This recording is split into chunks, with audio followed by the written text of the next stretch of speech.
deposit, I could ask her if she wanted to go on a picnic or paint with me. 2. Or the second question. You can't pour from an empty cup means exactly what it says. You can't dim a light in someone when it's already out. It makes me feel that sometimes others try to kick you while you're already down. Okay. That's what I heard. And then we did it last year in 6th grade too. But we didn't really do as much writing. What we did for 6th grade is that we had a piggy bank and we had coins of what inside the piggy bank of what the people do that make us feel good, and then things outside the piggy bank that people do that don't make us feel good. Okay, can I suggest a building point to that? Because the first question you started with addressing you and Adoy's relationship, but it seems like you went general for the rest of the questions. So repeat the beginning part. Of the first question? Yeah. A relationship of mine that needs deposits is mine and my older sister's relationship. It's pretty rocky, but we have some good moments in which I feel we need more of. To create a meaningful deposit, I think I could ask her if I wanted to go on a picnic or paint with me. okay, what's the second thing that you wrote? You can't pour from an empty cup means exactly what it says. You can't dim a light in someone when it's already out. It makes me feel that others try to kick you while you're down. Okay, so a better use of your time in training yourself to stay on topic would be what?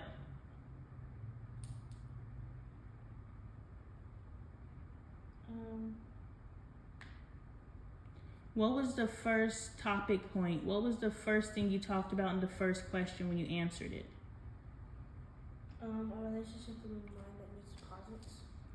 What relationship was that? Me and Bailey's. Me and Adoy's. Okay, I love that you respect your sister enough to use her name. Good job. That was cute. Thank you. Okay, so, and you can say you're welcome. You're welcome. She showed you gratitude. We appreciate that. All right, so now we're looking, okay, so are you going to be sitting at the desk in front of your other lawyers fidgeting like that? You ain't even got nothing to look for. I'm not saying, this piece of evidence and now you're looking for your piece of the evidence so you can know what they're talking about. You're just fidgeting. I picked up my phone and I checked something really quick and then I put it down, right? So I allowed myself to get a little distracted, but you were choosing a full-on distraction. Is this going to get you success? No. So please check it. And we've had this conversation many times. So please check it.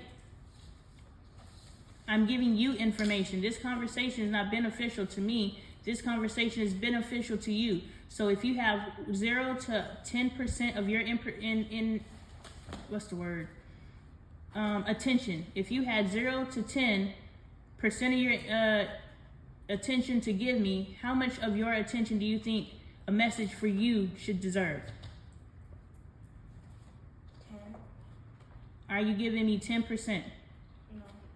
Okay, now, of the entirety of this conversation, I know that it's impossible to give me 100% of your attention the entire time. So if you do choose to get off task, should that be 100% of the time, 50% of the time, 30% of the time, 10% of the time, 1% of the time? How often should you be fidgeting with your hands, playing with your paper, erasing on your notebook when your goal is to be an elite lawyer? What are you training yourself for? To be still and be able to focus on things without being able to get distracted by other things. Like playing with your necklace. Put your hands down. Hold them like that. If you're rubbing your fingers together, nobody's ever gonna know. Do you understand? I sit like this all the time. I'm always rubbing. One of the more distracting ones is this one when I rub my legs. But I'm always moving too. But I'm not doing it in a way that's distracting to people.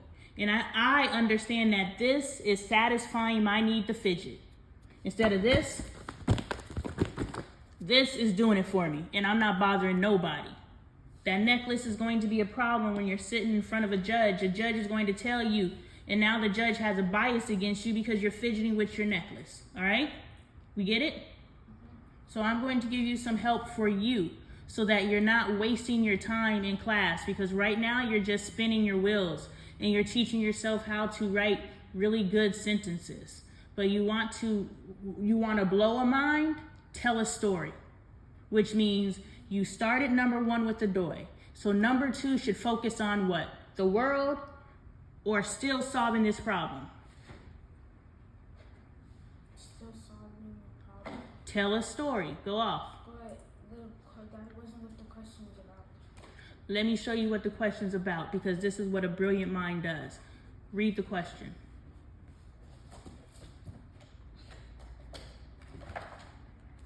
The question was, a girl in the leader in the video said, you can't pour from an empty cup. What does that mean, and what's it called? What does that mean, and how does it make you think or feel? Okay, so What? The last part. think or feel. Oh. What does it make you think or feel? Okay, so the girl in the video said that you can't pour from an empty cup, and what does that make me think? And now I'm thinking about my relationship with my sister, Adoy, and I can't give to my sister because I'm an empty cup. Well, why am I an empty cup? Because my sister's not giving me what I need. And why isn't my sister giving me what I need? Because she's an empty cup. So neither one of us are giving each other what they need in order to fill each other's cup. So what do we need to do in order to remedy that? Does that make sense? So do you understand how at school, they're not teaching you how to actually use what they're teaching you to grow yourself? They're missing a mark. They're just looking for really good structured sentences. I'm teaching you how to tell a story, how to take that mindless rote stuff over there at the school and grow yourself. Because now you're like, oh shoot, maybe my sister's not showing up for me because her cup is empty.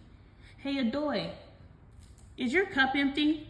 And because she's familiar with the language, she's gonna say, actually it is. And now you can have a conversation, and now she can tell you what she needs in order to show up for you, and you can tell her what she needs to do in order to show up for whatever the heck, you understand, what she needs in order for you to show up for her and for you to show up for her. Anyway, I'm not gonna try to say it again, you know what I mean. Pay attention to how you yawn. Do you want to be in front of a judge opening your mouth up like that? And do you think he's gonna be okay with it?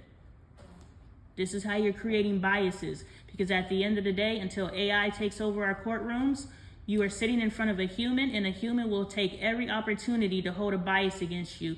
And you want your judge to have as many favors towards you and not biases. Does that make sense? Can you use that to propel your life forward?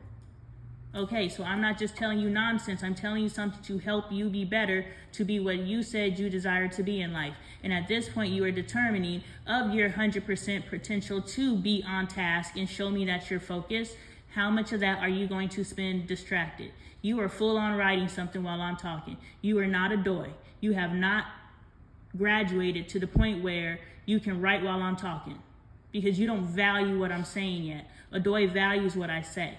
So I know what Adoy is doing is probably writing a note into relation of something that I previously said, where she's making some sort of connection to grow herself. That is not what you're doing. You are choosing to be distracted, and you do not have the opportunity to be distracted when I'm teaching you how to grow yourself. Next question. There were 3 questions or 2 questions? There were 3. What's the third question? I didn't answer the third one because I didn't have enough time. Oh, you were being too prolific in 1 and 2. Now's your chance to answer 3. What's the third question? Why is it important for us to trust each other? Because, so what it said was, as at a crew class, there's gonna be activities that we're gonna be opening up to each other and getting a little personal. So why is it important that we trust each other? You're speaking fast, and so as a crew class, you're gonna be opening up to each other. So why is it important that you trust each other? Yes. Okay. So now, and both of you wash your hands, please. Okay, I'm supposed to So, Caden, please stop. So now, the question is telling you specifically, now the question is telling you specifically what they want from you. This is different than an ambiguous question, right? An ambiguous question or a question that doesn't have a bunch of detail, now you can spin it and make it make sense for you.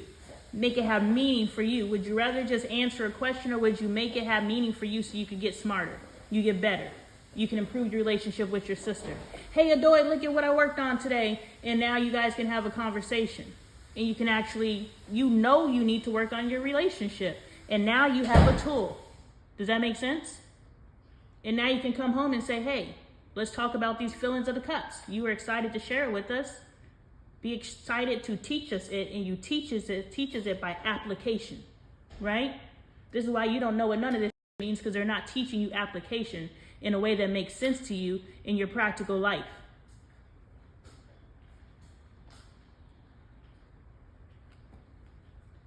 So, this third question is giving you very specific. How can you use this as a crew? But also, yes, you're answering their question, but you're still training your life.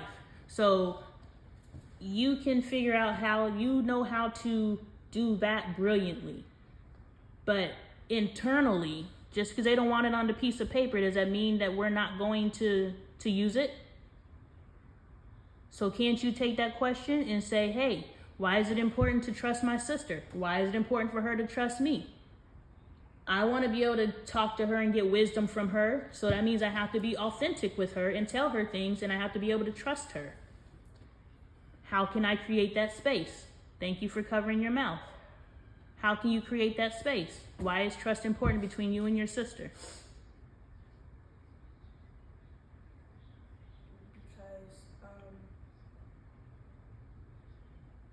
As sisters, we should be able to tell each other things that and not have to worry about other people finding out because the other person wanted to tell people about it,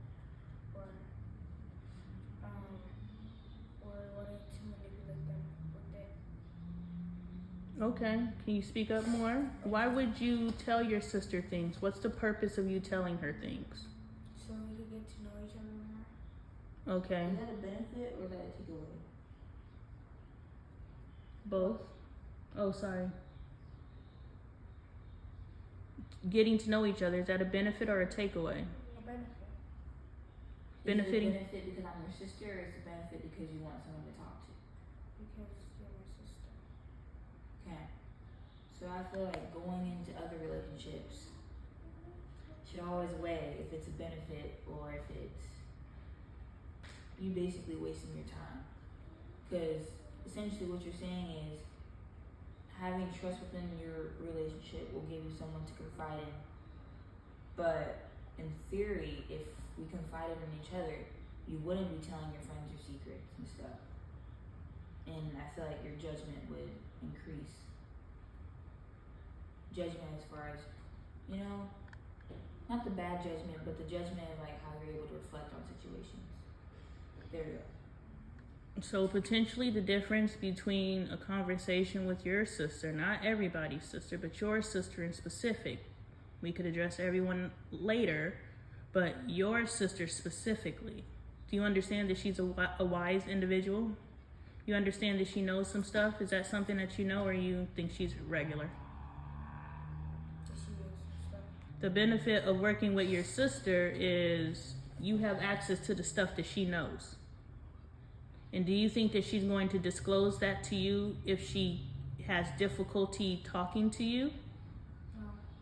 See, I have to keep fighting with you because you're my child. So I have to give you long lectures and, talk to you backwards and forwards, because here we are 2-3 years later and my communication patterns thus far have been ineffective. So my circle of concern, I keep saying it and you're not getting it, right? That's putting it on you. It's not my fault that we're not able to move forward. It's your fault because you're not getting it. That is my circle of concern. Now, my circle of influence is, obviously, if we're here 2 years later, there is a piece that has to do with your receptivity. You being able to receive it and apply it. But the reason why potentially you're not receiving it and applying it is because of the way that I'm delivering it. It can be the energy and the attitude behind how I'm delivering it. It could be the language that I'm using. It could be the analogy that I'm using. It can be anything. It'll be a multitude of different things. So I have to figure out what I'm doing for you not to get this message. And I also have to acknowledge that of the abuse that I have done in the past, speaking to you any kind of way, treating you like you don't matter, physical abuse, those types of things, I have to take that into account and say, she doesn't trust me. So you're automatically resisting me because I've abused you. And I get it. So there's a portion of me having to walk that abuse back. The same with your sister. Your sister's been very mean to you. Abuse has many different faces. So your sister has been mean to you. And because of that, you have, in your way, become abusive back. And that's what we do. We train each other to be abusers. And so to defend yourself against us, you stop looking up to your sister and saying, you walk on water, until you turn into, I don't care about her. I'll go talk to my friends. Do you see where that transition happened? And why did it happen? Because she was treating you fairly or she was treating you unfairly? And the same thing with me. When did I lose your trust? Was it because I was treating you fairly or I was treating you unfairly? So this is just a piece of a factor. This is not the whole. Because there's way more reasons why you switched up from my mom walks on water to I'll just go talk to my friends and I'll go talk to my friend's mama. And so I have to take that responsibility back and walk that back and build trust with you. So the example you gave earlier, you believe that I'm being judgmental because of what you said about weight. And I said, well, are we talking about being healthy or are we talking about pounds? Because if we're talking about pounds, then I still have the same opinion, but I can give you more language so you understand my opinion. But if we're talking about getting healthy, now we can have a conversation. Same, sis. So it's about having more words for each other and not jumping and being, as this book says, reactive. Hitting the pause button. So do you understand the piece that they're missing when they're giving you these assignments is they're not teaching you how to actually do them day to day. So beautiful. We were about to read what you learned today, but you've given us plenty so we can read tomorrow. But You've done enough. Right? It's time to move on. We've been circling for a good hour and a half now. I think it's time to journal and move on with our day. But what I want to tell you is when you're doing those assignments, make them as close to your reality so that you can grow yourself. Otherwise, you're going to spend 13 years of your life dumbing your brain down because that's what school is. Teaching you how not to think. Teaching you what questions to ask. Answer this way. Yeah, so and there. It's always the same. What did you learn? How do you interpret that? It's never. How can you apply this to your life? Or it doesn't actually get into detail of the scenario. It's just knowing that Susie went through this. How would you? Or how should she? You gotta tell people to make the connection. Yeah. People don't make the connection immediately. Exactly. Do you understand? Mm-hmm. All right. Thank you for paying attention to your fidgeting. That reminds me of that Elmo book I had growing up, where like it had my cousin's names and my names in it. Mm-hmm. It's like, well, I'm reading a book about me. So you applied it to yourself. You took it from a general story and you were able to apply it to yourself and now put yourself into the story. And so now you can start dreaming and visualizing and creating. Yes. Boom. Exactly. So you could actually enter Elmo's world. Did you enter Elmo's world? I was. There was like an apple tree, something going on. I don't remember the story. Mm-hmm. You know, it's been some Yeah. years. But I was in the book as far as like, I was a prominent character. Impacted you. Yeah. Well, I mean, That's for me dope. to remember that and to make the correlation. Yeah. That's dope. See, at the time, I wasn't even known to introduce it to you from that angle and help grow your imagination. So that was a growth point that I missed. But it's a growth point that Michael and Caden can be exposed to. Angel, you can now answer these questions at school from this growth point. So this is the beauty of you taking your life back. You're not just checking boxes anymore. You're training yourself to be the elite. You don't have to go to these elite schools to figure out how to move like they move. They move in their excellence. So with the resources that are available to us, how can I move in my excellence? It ain't too many people on this earth that know what I know, because I'm not getting this information from this earth.